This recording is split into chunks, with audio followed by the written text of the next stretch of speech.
Hey everybody, it's Coin Snobz. I'm Keith. I'm Jason. And today we're going to do a little unusual unwrapping today.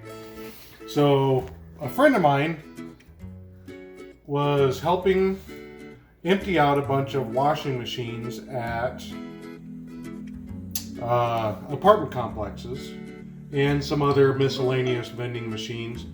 And he asked if I wanted to buy the rolled coins.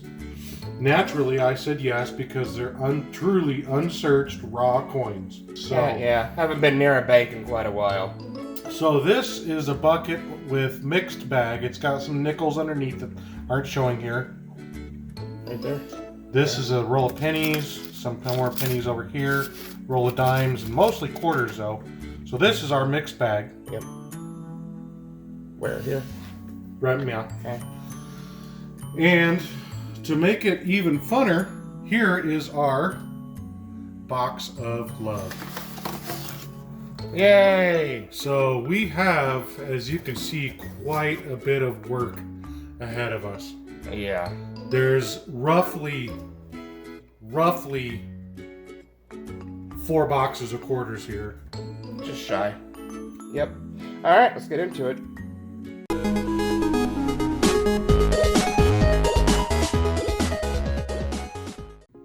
Alright, overview. And looks like we're going to have to do this in 2 parts.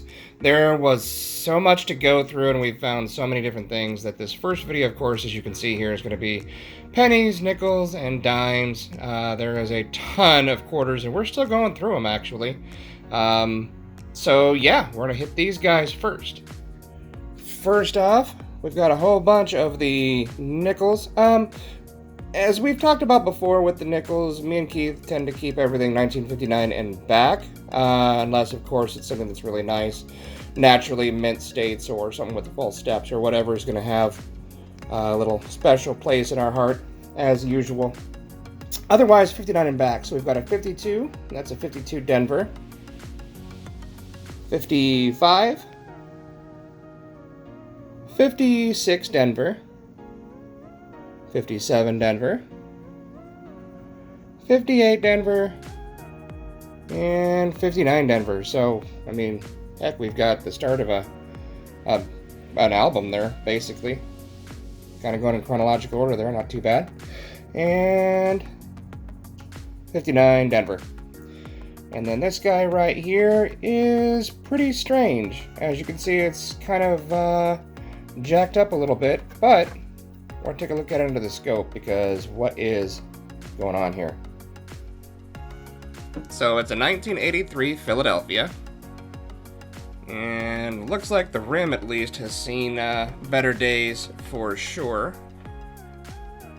But look at how raised this rim was at one point.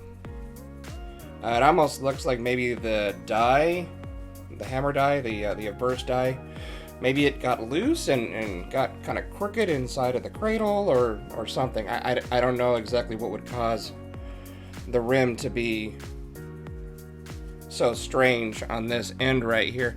I mean, I can kind of understand if it was the entire coin, it would make sense that it was like that. But it looks like it just kind of struck it with uneven pressure on one side. And then right here also looks a little strange.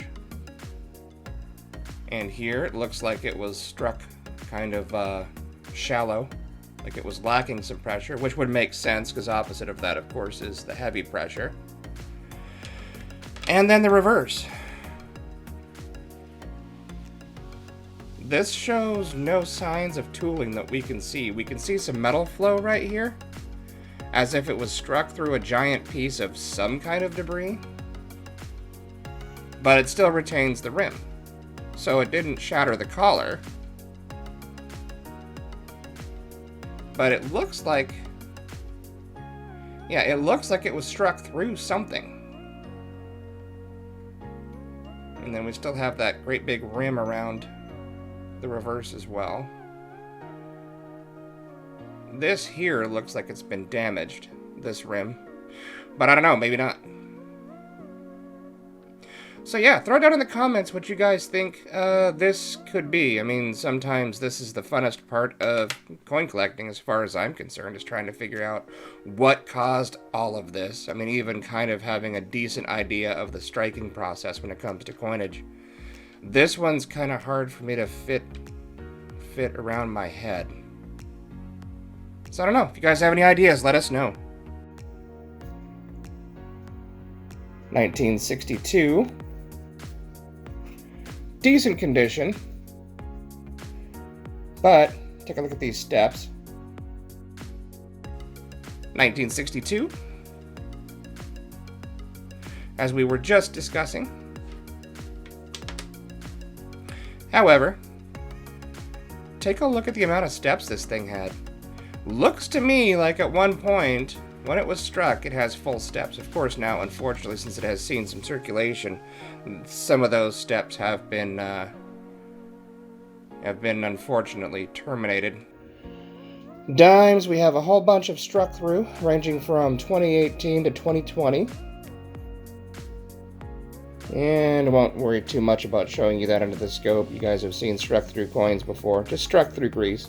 Nothing fantastic. Except for this 2020D right here is like 90% struck through grease. And let's take a look at this one real quick, actually. So this one's a 2020 Denver. As you can see, fair amount of struck through grease.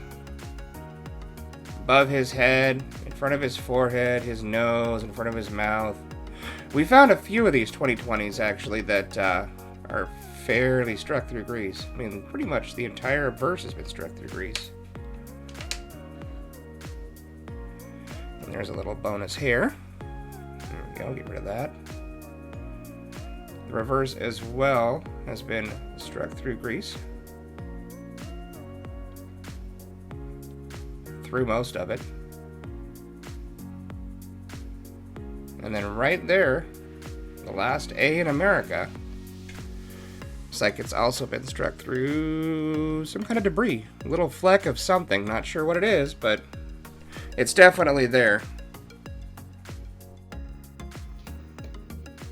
And then we've got some interesting guys down here. 2009 Philadelphia. Lower mintage than what we're used to with dimes. Of course, 2009, pretty much any coin is worth keeping. For me and Keith, we keep them if they're about uncirculated or better. We just feel like even if they're low mintage, they're not low mintage enough to where if they're destroyed, they're just not worth keeping. And then we've got a 1979 S proof, if it can focus on it. Definite signs of being circulated for a little while.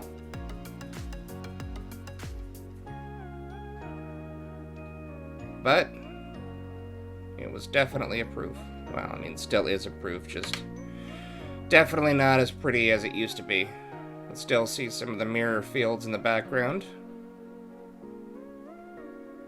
And being a proof coin, we just can't turn it back into the wild. We gotta keep it. That's how we are. I mean, this thing is basically worth a dime now, but just can't do it. No matter what, no matter how it looks, it's still got that San Francisco mint mark. And this, I believe, is the first proof dime that we have found in any roll, which is kind of cool. So that's off the bucket list. And then we have some Canadian coins. 82 nickel. Come on, focus.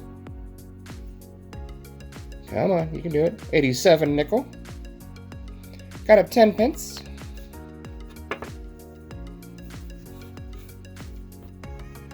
And that is a 2009. And Canadian penny.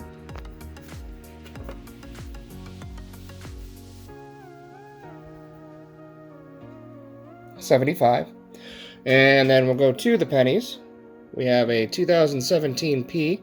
Now, again, remember, I'm sure you guys, or at least most of you guys know this, 2017 is the first year that Philadelphia pennies had the P mint mark on them, and the only year thus far. And 1977 Denver. Let's take a look at that real fast. 1977 Denver with a crooked mint mark. Again, previous to 1989, all of these mint marks were hand stamped on the master die. So you'll find all kinds of weird variations. I mean, you'll find inverted, you'll find crooked like that one. Lots of human error, which I think is kind of neat because it gives them all character.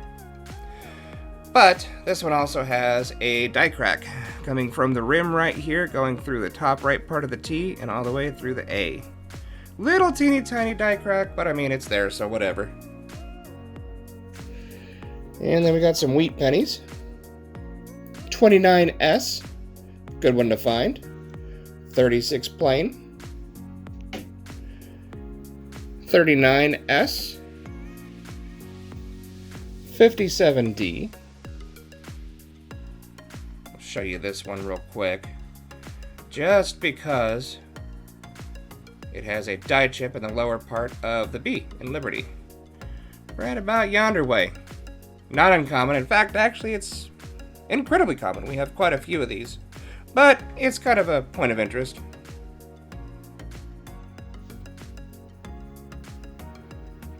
$57D again.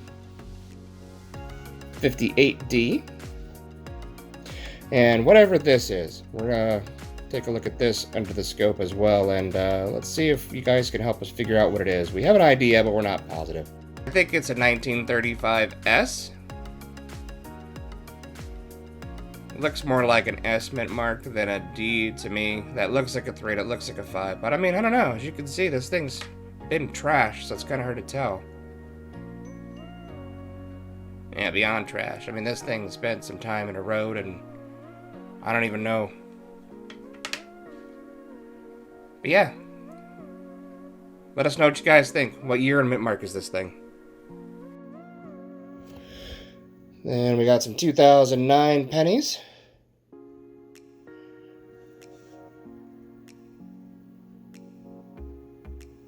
No errors, unfortunately, but I mean, law of averages, we keep going through these. Eventually, we'll find one with an error. Come on, focus. Here we go, kind of. And then let's end off with this guy. It's been hard to find lately, but once in a while you get lucky.